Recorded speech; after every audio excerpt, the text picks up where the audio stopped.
சென்னை வந்ததுக்கப்புறம் பாப்பாவை ரொம்ப எங்கேஜாக தாங்க வச்சுக்கிறோம். பார்க்கெல்லாம் கூட்டிகிட்டு போகிறோம், விளையாடுறோம். அவள் கூடவே தான் டைம் ஸ்பெண்ட் பண்ணிகிட்ருக்கோம். ஆனால் அவளுக்கு என்னமோ திடீர்னு அம்மா ஞாபகம் வந்துருச்சு. மம்மி கிட்டே போகணும்னு சொல்ல ஆரம்பிச்சிட்டா. சரின்ட்டு அக்காவும் பல்லாங்குழி வாங்கி வச்சுருந்தாங்க. அது பாப்பாவுக்கு விளையாட சொல்லிட்டு இருந்தாங்க. அதுவும் கொஞ்சம் நேரம் பாப்பா விளையாண்டுட்டு இருந்தா.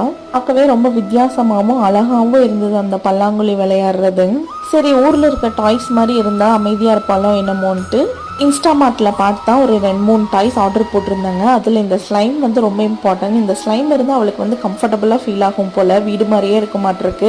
அதனால ஸ்லைம் வாங்கி கொடுத்துட்டோம். அப்புறம் ரிங்கு போட்டு விளையாடுற மாதிரி ஒரு டாயும், எக்கு ஷேப்பில் ஒரு டாய்ஸும் வாங்கி கொடுத்துருந்தோம். இதெல்லாமே அவள் ரொம்ப நாளாக என் டிவியில் பார்க்கும்போது கேட்டுட்ருப்பா, இது வேணுமான்னு.